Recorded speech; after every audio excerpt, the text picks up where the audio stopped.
లేదని బాధపడే ముందు తండ్రి స్టాండ్ ఓకే తీసుకొని బాధపడు. ఓకే. సో ఇప్పుడు నువ్వు కాకాని బాబు లైన్ లో ఉన్నారు, వారితో మాట్లాడదాం. కాకాని బాబు గారు. అయ్యా నమస్కారం. నేను మూర్తి టీవీ5 స్టూడియో నుంచి మాట్లాడుతున్నా. గౌతమి వారి తల్లిదండ్రులు ఉన్నారు. సార్ మీరు స్టూడియోస్కి వెళ్ళి ఆమె వెనక ఒక మీడియా పెద్ద ఉన్నారు, లేకపోతే ఆమె ఎంత, ఆమె బేకార్, ఆమె ఇలాంటిది అలాంటిది అని మీరు ఆడియో మాట్లాడి, మీ కొడుకుతో మాట్లాడిన ఆడియో, మీ కొడుకు గౌతంతో మాట్లాడిన ఆడియోలు ఉండగా మీరు ఏం చెప్పదలుచుకున్నారు ఇప్పుడు ఆమెని?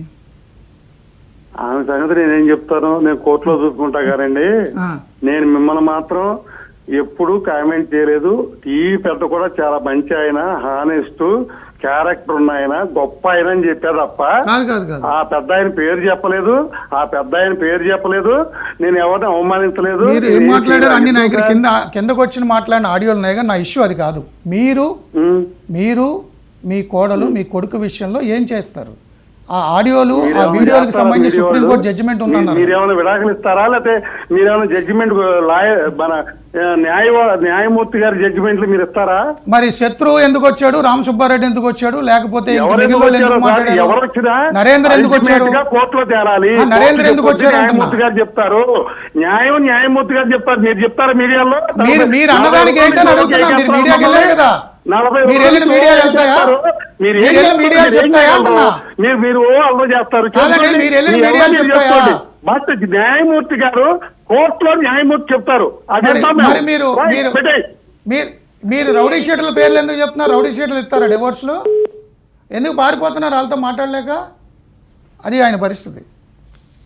సో కంక్లూడ్ చేద్దాం. ఆయన స్టాండ్ అది. మీ స్టాండ్ ఏంటంటే అబ్బాయిని దృష్టిలో పెట్టుకుని తను మాట్లాడాలి, ఎమకబుల్గా వెళ్ళాలి, రైట్?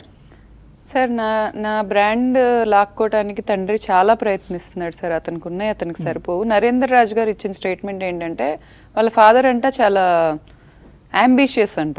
సో నా బ్రాండ్ కావాలంట. ఆయన అంబిషియస్ అయితే ఆయన కష్టం ఆయన పడాలి సార్. నా కష్టం దోచుకోకూడదు. ఈరోజు నా కష్టం దోచుకోవటానికి చాలా ప్రయత్నిస్తున్నాడు. ఇలాగే రౌడీజం చేస్తున్నాడు. వాళ్ళ అబ్బాయి కూడా నేను తీసుకుంటా, జిస్మత్ తీసుకుంటా అనే అరుపులు అరుస్తున్నాడు. నాకే కాదు గౌతమ్కి కూడా రిస్క్ ఉంది వీళ్ళ నుంచి. ఆ అబ్బాయి ముందుకు వచ్చి చెప్పట్లేదు.